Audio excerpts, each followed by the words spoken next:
السلام علیکم ورحمۃ اللہ وبرکاتہ۔ الحمدللہ رب العالمین الرحمن الرحیم مالک یوم الدین، ایاک نعبد و ایاک نستعین اہدنا الصراط المستقیم، صدق اللہ العظیم۔ حضرات و سامعین، ناظرین، اللہ رب العالمین نے دو لوگوں کے پاک تعلقات کو نکاح کا نام دیا ہے۔ دو لوگ، دو خاندان، دو فیملیز آپس میں کس طرح سے اکٹھے ہوتے ہیں، ان کے درمیان ایک بہترین جو ذریعہ ہوتا ہے وہ نکاح کا ذریعہ ہوتا ہے۔ نکاح جب ہوتا ہے پھر میاں کے بیوی کے اوپر اور بیوی کے میاں پر حقوق بن جاتے ہیں۔ ہر ایک دوسرے پر حقوق ہے، ان حقوق کو ادا کرنا دونوں کے لیے لازم ہوتا ہے اپنے اپنے مقام پر۔ جس طرح کہ اللہ کے نبی صلی اللہ علیہ وسلم فرماتے ہیں کہ ایک بہترین بیوی، بہترین قسم کی بیوی کسے قرار دیا گیا؟ ویسے تو اس میں کئی خوبیاں ہونی چاہیے، جیسا کہ فرمایا گیا ہے کہ بہترین بیوی کسے کہتے ہیں؟ جب شوہر گھر آئے تو وہ اس کو راضی کرے، جب وہ اس کو حکم دے تو اس کی اتباع کرے، اس کی عدم موجودگی میں اپنی عزت کی حفاظت کرے، اپنے گھر بار کی حفاظت کرے، اس کے مال و اسباب کی حفاظت کرے، اس کے بچوں کی حفاظت کرے، اس کی سارے جو گھر ہے، گھر کے اندر ہر چیز کی حفاظت اس بیوی کے ذمہ ہو جاتی ہے۔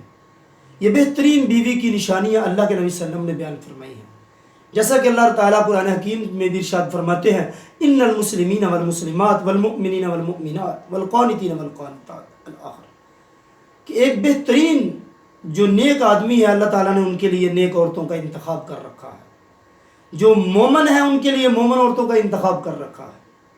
تو گویا کہ انسان دنیا میں رہتے ہوئے اپنی بیوی کے ساتھ اس طرح سے تعلقات رکھتا ہے، اور اس تعلقات کے اندر انسان بے تحاشا دولت اکٹھی کرتا ہے، اور اس قدر دولت اکٹھی کرتا ہے انسان جو ہے وہ دولت کو انبار لگا لیتا ہے۔ انسان سارا دن رات اور دن دگنی اور رات چگنی ترقی کے خواب دیکھتا ہے، ہر وقت دولت کو اکٹھا کرنے کے پروگرام بنا رہا ہوتا ہے، اس کے چکر میں چل رہا ہوتا ہے۔ دنیا کا مال اس کے لیے بے تحاشا وہ اکٹھا کیا جا رہا ہے، اس کے لیے محنت کر رہا ہے، تغدو کر رہا ہے، دن رات اس کے لیے ایک کیے ہوئے ہے تاکہ وہ کسی نہ کسی طرح سے دنیا کا مال کو اکٹھا کرے۔ حالانکہ ایک وہ مال ہے جو اس کے پاس موجود ہے، اس کے گھر کے اندر موجود ہے۔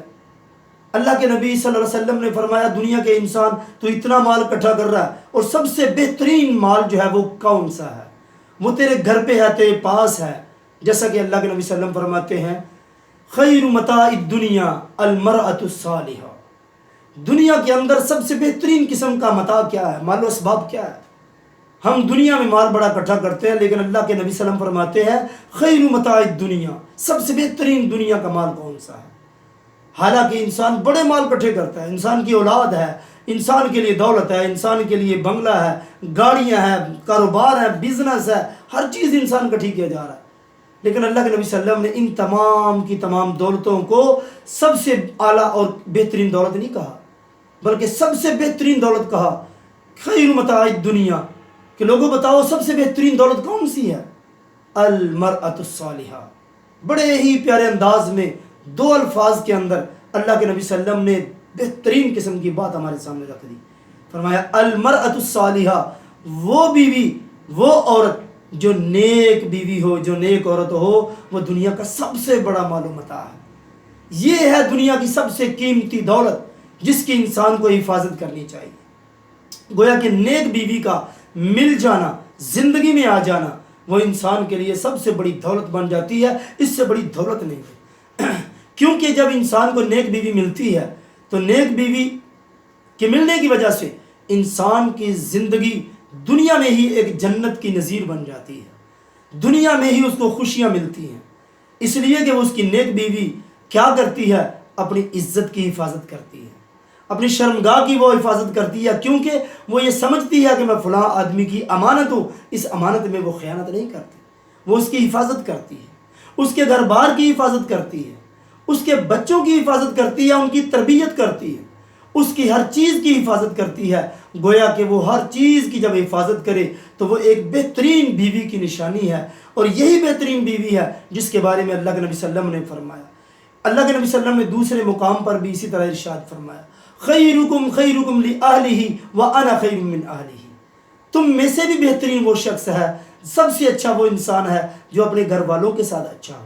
دیکھیں ہم دنیا میں رہتے ہوئے ہم دوستوں کے ساتھ اچھے ہوتے ہیں، رشتہ داروں کے ساتھ اچھے ہوتے ہیں، اپنے کلاس فیلوز کے ساتھ اچھے ہوتے ہیں، اپنے ہم مکتب اور ہم اثر لوگوں کے ساتھ ہم اچھے ہوتے ہیں، گھر سے باہر ہم بڑے مسکراتے اور کھل کھلاتے ہیں، بڑے اچھے طریقے سے زندگی بسر کرتے ہیں، جو ہی ہم گھر کے اندر قدم رکھتے ہیں ہماری جو ہے طبیعت خراب ہو جاتی ہے۔ یہ طریقہ غلط ہے۔ ہمیں سب سے اچھا بننے کے لیے اپنی بیوی کے ساتھ اچھا بننا چاہیے۔ خیرکم خیرکم لآلہ، تم میں سے بھی بہترین وہ ہے جو اپنے گھر والوں کے ساتھ اچھا ہے۔ وَأَنَا خَيْرٌ مِّنْ آلِهِ، اور میں محمد بھی اپنے گھر والوں کے لیے، اپنے اہل و عیال کے لیے سب سے اچھا بن کر رہتا ہوں۔ یہ اللہ کے نبی صلی اللہ علیہ وسلم نے ہمیں سبق سکھایا، ہمیں یہ ہماری تربیت کی کہ ہم اپنے گھر والوں کے ساتھ اچھا رہیں۔ جب ہم اچھے ہوں گے اللہ تعالیٰ ہماری بیوی کو بھی اچھا بنائے گا، پھر وہ بیوی جو نیک بیوی ہے وہ دنیا کی سب سے قیمتی ترین دولت ہمارے پاس ہے۔ اس دولت کی ہم قدر کریں، اس کی عزت کریں، اس کا احترام کریں، اس کا جو جائز حق ہے وہ اس کو حق دینا چاہیے۔ اللہ کے نبی صلی اللہ علیہ وسلم نے خطبہ حجۃ الوداع کے موقع پر یہی بات فرمائی تھی کہ لوگوں اپنے غلاموں پر، اپنی عورتوں پر ظلم نہ کرو۔ تو یہ تمہاری بیویاں تمہارے لیے بہترین متاع ہیں، ان کے اوپر ظلم نہیں کرنا چاہیے۔ اللہ تعالیٰ سے دعا ہے کہ اللہ تعالیٰ ہمیں صحیح معنوں میں قرآن و سنت کو پڑھنے کی، اس پر عمل کرنے کی توفیق عنایت فرمائے۔ وآخر دعوانا الحمد للہ رب العالمین۔